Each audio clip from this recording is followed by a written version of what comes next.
મિત્રો આજના દિવસમાં આપણે કંઈક એવી વાત કરવાના છે જે કોઈ અત્યારે મીડિયા મિત્રો કવર નથી કરતું.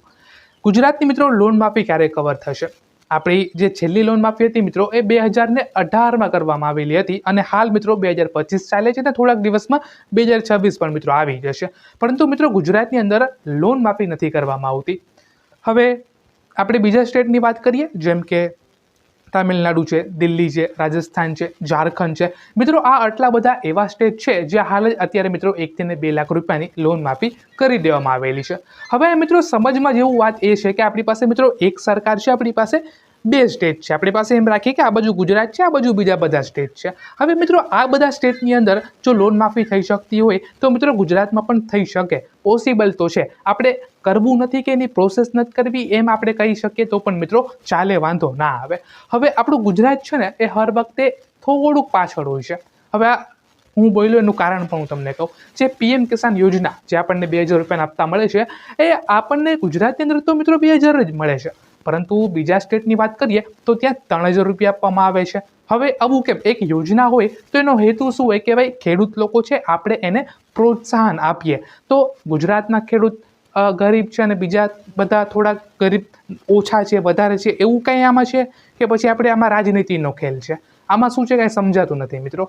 હવે જે ખાતર મિત્રો આપણી ગુજરાતની અંદર અછત છે એ જ ખાતર મિત્રો તમે દિલ્હી, રાજસ્થાન એ બધી જગ્યાએ લેવા જાઓ, ક્યારે તમે ન્યૂઝમાં એવું નહીં સાંભળ્યું હોય કે પંજાબમાં જે ખાતરની અછત છે, દિલ્હીમાં જે ખાતરની અછત છે, એવું ક્યારે તમે સાંભળ્યું જ નહીં હોય. રાજસ્થાનમાં અછત છે. હમણાં જ હાલની વાત કરું, ઓગસ્ટ મહિનાની જ વાત કરું તો 80,000 ટન ખાતર છે ને મિત્રો એ ઝડપાઈ ગયું છે. ક્યાંક ને ક્યાંક છુપાડી દેવામાં આવે, ક્યાંક ને ક્યાંક ખોટા ભાવે વેચી દેવામાં આવે. તો અલ્ટિમેટલી ભ્રષ્ટાચાર ચાલે છે ને ગુજરાત હર વખતે આપણું પાછળ હોય છે.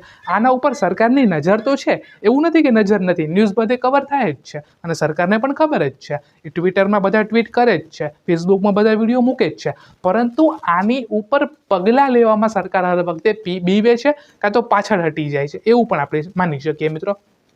હાલની જ વાત કરું મિત્રો તો વિસાવદરની વાત કરીએ આપણે તો વિસાવદરમાં અનાજનો મિત્રો જથ્થો પકડાણો તો પોલીસ FIR લેવા માટે તૈયાર નથી કે ઉપરથી અમને ના પાડે છે અથવા આ અમારા કાનૂનમાં નથી આવતું. એટલે કે પોલીસના પ્રમાણે અનાજ ચોરી થવું એ ગુનો ના કહેવાય, એવી રીતના અત્યારે પોલીસ કહે છે. આવું તમે બીજા સ્ટેટમાં મિત્રો નહીં જોવા પડે. સરકાર આપણી પાસે અગેન એક જ છે, કોક બાજુ કોંગ્રેસની સરકાર છે, કોક બાજુ પણ મેન તો એક જ સરકાર છે ને કે ભાઈ નરેન્દ્ર મોદી, BJP, કે ભાઈ આ વસ્તુ નરેન્દ્ર મોદી જો આ વસ્તુને આમ કહી દે તો એ વસ્તુ તરત થઈ જાય. હર વખતે એવું જ થાય છે. તો તમારું શું કહેવું છે મિત્રો? લોન માફી ગુજરાતની અંદર થવી જોઈએ કે ના થવી જોઈએ? કેમ કે આ બધા સ્ટેટની અંદર જ્યારે લોન માફી થઈ છે ત્યારે ચુનાવી માહોલ હોય છે. તો શું ગુજરાતની અંદર પણ મિત્રો ચુનાવી માહોલ થાય ત્યારે જ લોન માફી થશે મિત્રો કે એની પહેલાં પણ મિત્રો થઈ જશે? તમારું શું કહેવું છે મને વિડીયોને લાઈક અથવા દોસ્તો કમેન્ટ કરીને જરૂરથી જણાવજો. આભાર આ વિડીયો અંત સુધી જોવા માટે. તમે નવા હોય તો આવા જ રોજ સમાચાર જોવા માટે ચેનલને સબસ્ક્રાઈબ કરી દેજો.